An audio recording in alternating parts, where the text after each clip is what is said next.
సంక్రాంతి మూవీకి సంబంధించినటువంటి సంబరాలు మాక్సిమం ముగిసిపోయాయి. నిజానికి ఈ సంక్రాంతికి వచ్చినటువంటి సినిమాలన్నీ మాక్సిమం ఆకట్టుకున్నాయి, మెప్పించాయి. కమర్షియల్‌గా కూడా బాగా ఆకట్టుకుంటున్న సందర్భంగా కనిపిస్తుంది మనకు.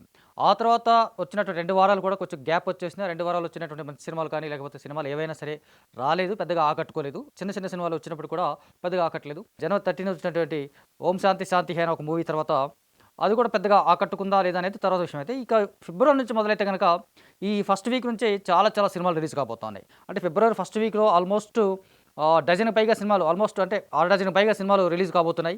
ఆ రిలీజ్ అవ్వబోతున్నటువంటి సినిమాలేంటి? ఆ సినిమాల నేపథ్యాలేంటి? ఆ సినిమాల కథ ఏంటి? అనేది ఒకసారి ఈ వీడియోలో చూద్దాం. సీనియర్ డైరెక్టర్‌గా ఒకప్పుడు క్రియేటివ్ డైరెక్టర్‌గా తిరుగులేని పేరున్నటువంటి దర్శకుడు గుణశేఖర్. అలాంటి గుణశేఖర్ ఈ మధ్య కాలంలో కొంత తన టచ్ కోల్పోయినట్టుగా మనకు కనిపిస్తోంది. వస్తున్నటువంటి సినిమాలు కావచ్చు, లేకపోతే రూపొందించినటువంటి సినిమాలు గానీ పెద్దగా కమర్షియల్‌గా పెద్దగా విజయాలు సాధించలేదు. అయినప్పటికీ కూడా తాను చేస్తున్నటువంటి సినిమా 'యుఫోరియా'. 'యుఫోరియా' సినిమాకి సంబంధించినటువంటి టీజర్ కానీ, ట్రైలర్ గానీ చూసినప్పుడు ఇది గుణశేఖర్ సినిమానేనా అన్నట్టు అనిపిస్తోంది మనకు. అంటే ఆ స్థాయిలో యూత్‌ఫుల్ ఎంటర్‌టైనర్‌గా లేకపోతే ఇటు సొసైటీలో జరిగినటువంటి అనేకమైనటువంటి వైరుధ్యాలు లేకపోతే విపరీతమైనటువంటి నేపథ్యాలు కావచ్చు, లేకపోతే డ్రగ్ అడిక్ట్స్ ఉన్నారు. వాళ్ళకి నేపథ్యమైనటువంటి వాళ్ళ నేపథ్యంలో కథ తీసుకొని అతను యూత్‌ఫుల్ ఎంటర్‌టైనర్‌గా లేకపోతే యూత్‌కి బాగా కనెక్ట్ అయ్యేలాగా ఒక మెసేజ్ ఓరియెంటెడ్ కథలాగా ఈ కథని చెప్పడం అనేది 'యుఫోరియా' సినిమా మనకు మాక్సిమం ట్రైలర్‌తోనే కథ తెలిసిపోతుంది. సో, అలాంటి నేపథ్యంతో, అలాంటి కథతో గుణశేఖర్ రావడం అనేది ఒక రకంగా ఆహ్వానించదగ్గ పరిణామంగానే కనిపిస్తోంది. మరి ఈ ఫిబ్రవరి 6న సినిమా రిలీజ్ కాబోతుంది. మరి ఈ సినిమా రిజల్ట్ ఎలా అందుకుంటుందో తెలీదు గానీ, భూమిక చావ్లా కావచ్చు, సారాదేవి కావచ్చు, లేకపోతే గౌతమ్ మీనన్ కావచ్చు, వీళ్ళందరూ కీలక పాత్రలు, వైవిధ్యమైనటువంటి నటులు, డిఫరెంట్ యాక్టర్స్ వీళ్ళందరూ కూడా కనిపించడం అనేది ఈ సినిమాకి బిగ్గెస్ట్ ప్లస్ పాయింట్ లాగా కనిపిస్తుంది మనకు. ఆ కారణంగా ఈ సినిమాకి సంబంధించిన కొంత అంచనాలు పెరిగాయి. అంచనాలకు పెంచేలాగానే గుణశేఖర్ వర్క్ కూడా కనిపిస్తుంది మనకు. ఆ కారణంగా ఈ సినిమా మాక్సిమం ఆకట్టుకుంటుంది అనిపించేలాగా కనిపిస్తోంది. వాడిని కన్ని తప్పు చేశాను. కడుపులో నేను చదివేసుంటే బాగుండేది. నవీన్ చంద్ర వరుసగా సినిమాలు చేస్తా ఉన్నాడు. వరుసగా వన్ బై వన్ సినిమాలు చేస్తా ఉన్నాడు. కాకపోతే అతను ఎంచుకునేటువంటి పాత్రలు కావచ్చు, లేకపోతే కేవలం హీరోయిజం మాత్రమే క్యారెక్టర్స్ కాదని కాకుండా ఎలాంటి పాత్ర అయినా సరే ఆకట్టుకునేలాగా, మెప్పించేలాగా అతను కనిపిస్తా ఉన్నాడు, నటిస్తూ ఉన్నాడు. అలాంటి నటించినటువంటి సినిమా 'హనీ'. అంటే హారర్ బ్యాక్‌డ్రాప్‌లో లేకపోతే మంత్రతంత్రాలు నేపథ్యంలో కనిపించేటువంటి కథలాగా ఇది కనిపిస్తోంది. ట్రైలర్ కూడా చాలా చాలా బాగా ఆకట్టుకునేలాగా ఉంది. కరణ్ కుమార్ డైరెక్ట్ చేసినటువంటి సినిమా ఇది. అంటే 'పలాస' దగ్గర నుంచి కావచ్చు, 'శ్రీదేవి సెంటర్' కావచ్చు, డిఫరెంట్ డిఫరెంట్ మూవీస్‌తో అతను ఆకట్టుకున్నటువంటి సందర్భం కనిపిస్తుంది.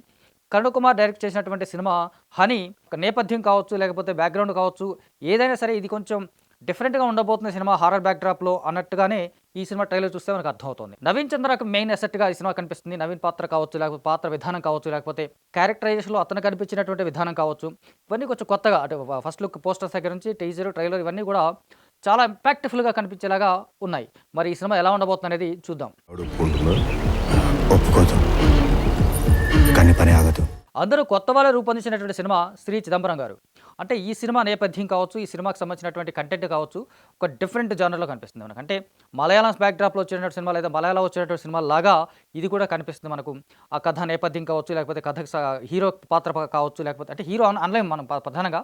అంటే కీలకమైనటువంటి పాత్రలాగా అతను కనిపించేలాగా కనిపిస్తున్నాడు. షార్ట్ ఫిల్మ్స్ నేపథ్యంలో రూపొందించినటువంటి సినిమాగా ఇప్పటిదాకా చాలా షార్ట్ ఫిల్మ్స్ చేసినటువంటి దర్శకుడు, హీరో వీళ్ళిద్దరూ కలిసి ఒక సినిమాగా చేస్తున్నటువంటి సందర్భం కనిపిస్తుంది మనకి. అంటే 'శ్రీ చిదంబరం' గారు సంబంధించి సినిమాకి మొదలైన తర్వాత లేదా టీజర్ చూసిన తర్వాత ఇండస్ట్రీలో చాలామంది పెద్దలు సినిమా ఓన్ చేసుకున్నారు.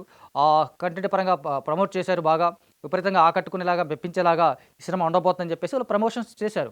ఆ రకంగా ట్రైలర్ కూడా చాలా చాలా ఇంట్రెస్టింగ్‌గాను, ఇంప్రెసివ్‌గాను ఉంది. ఒక మెల్లకన్ను కుర్రాడుకి సంబంధించినటువంటి కథగా ఇది కనిపిస్తోంది. అలాంటి ఒక కథ ఇప్పటివరకు తెలుగులో కనిపించలేదు మనకు నిజానికి. ఇలాంటి నేపథ్యంలో అంటే మెల్లకన్ను అనగానే కామెడీ లాగానో, లేకపోతే గేలి చేయడం లాగానో, లేకపోతే చిన్న పాత్ర లాగానే కనిపిస్తూ ఉంటాయి ఇప్పటివరకు.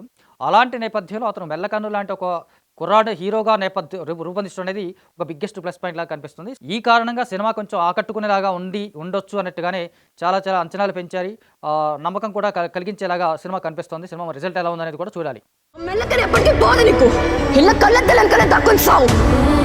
ఈ ఊర్లో ఎవరికైనా బాధ అర్థం కాదు. యాటిట్యూడ్ స్టార్ చంద్రహాస్ హీరోగా నటించినటువంటి సినిమాగా 'బరాబర్ ప్రేమిస్తా' అనే సినిమా టైటిల్ కనిపిస్తుంది మనకు. అంటే ఆ టైటిల్లోనే మ్యాక్సిమం కథ ఏం పరంగా తెలిసిపోతుంది, లేకపోతే కథనం పరంగా ఎలా ఉండబోతుంది అనేది తెలుస్తుంది.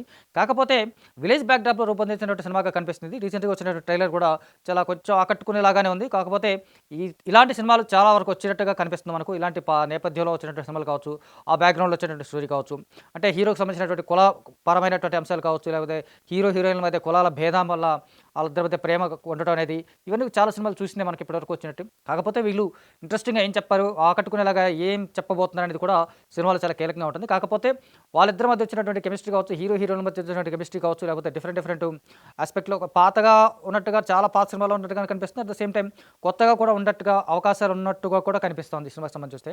బరాబర్ ప్రేమిస్తా అనేది నిజంగా బరాబర్ ప్రేమిస్తా అనే ఆడియన్స్ని కూడా చెప్పించగలడా, ఆడియన్స్తో కూడా మెప్పించగలడా అనేది చూడాల్సిందే. ఇది కూడా 6నే రిలీజ్ కాబోతుంది సినిమా. మాట్లాడుకున్నాం తెలిస్తే చాలు ఊరూరే తగలబడుతుంది. ఇడే యాదికొస్తావు